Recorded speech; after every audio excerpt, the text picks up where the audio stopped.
Dirty dealings, corporate battles, consumer woes. This is Evening 5. Digital payment and financial technology provider Ant International is going to establish what it calls a new digital business centre in Malaysia, creating more than 500 job opportunities in the first year, with more hirings in the next 4 years until 2028. The new business centre will move into the Exchange 106 at the heart of the Tun Razak Exchange Financial and Business Hub by 2025, according to Ant International President Douglas Fegan in the statement on Thursday. The majority of the roles created will be tech-focused, and the biggest team it is hiring for its technology and development, where it will need a range of software development engineers, followed by product and design and data science and risk control.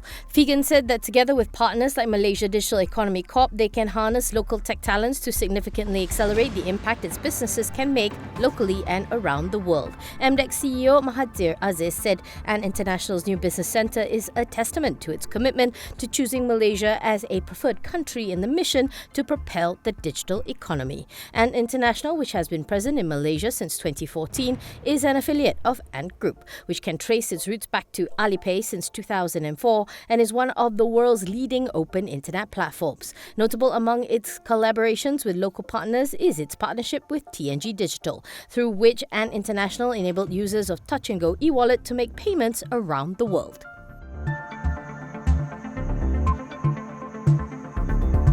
Axiata Group, Malaysia's largest telecommunications company by revenue, and India's Bharti Airtel signed a definitive agreement on Thursday to combine their Sri Lankan operations. Under the share swap deal, Axiata's unit, Dialog Axiata, will acquire a 100% stake in Airtel Lanka, with issuance equivalent to 10.355% of Dialog shares to Bharti Airtel, the company said in a joint statement. The Telecommunications Regulatory Commission of Sri Lanka has granted its approval for the proposed merger, though the transaction is still pending other relevant approvals. The merger comes at a time when Axiata is shedding some of its operations in frontier markets to boost its profit and loss statement, as well as to strengthen its balance sheet. Axiata is currently in the process of selling its tower business in Myanmar for $150 million and exiting the country, while back in December it sold its Nepal operations at a loss. Axiata Group CEO Vivek Sood said the merger between Dialog and Airtel Lanka is aligned to Axiata's strategy of market consolidation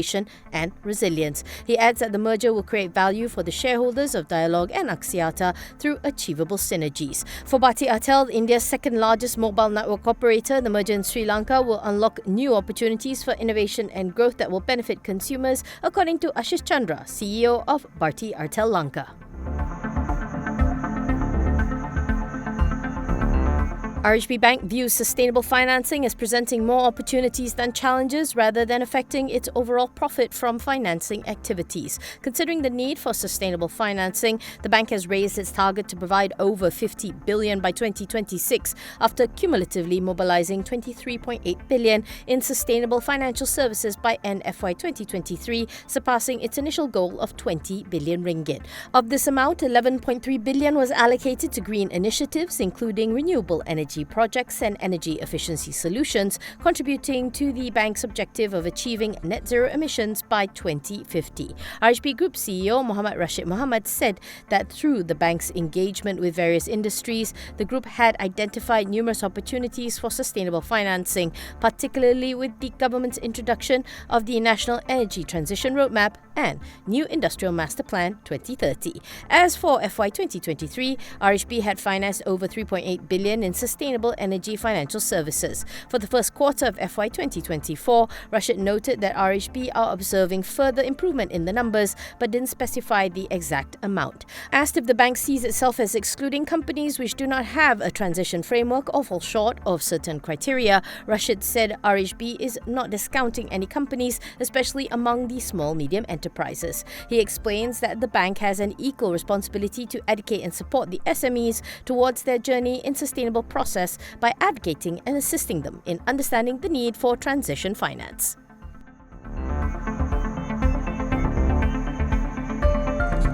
Ace market-bound Singkung Logistics, which launched its initial public offering on Thursday, said that demand for trucking services remains intact amid higher logistics costs and economic uncertainty. The company plans to pass on cost increases to its customers if higher oil prices persist and diesel subsidy rationalisation is implemented, according to Managing Director Alan Ong. Despite the threat of higher costs, Singkung is confident that the company will continue to ride on continuous demand from its customers willing to pay a premium for its service. Singkung currently provides trucking services with a focus on airport-to-airport road feeder services, covering airports across Peninsular Malaysia, Singapore and Thailand. Ong notes that any disruptions to ocean shipping, such as the Red Sea crisis sparked by attacks by Houthi militants, may boost the company's services as most of its customers opt for air cargo due to delays in sea freight. En route to go public on May 15, Singkung is looking to raise up to $39.5 million from its IPO, where the proceeds have been earmarked for the expansion of warehousing and distribution services,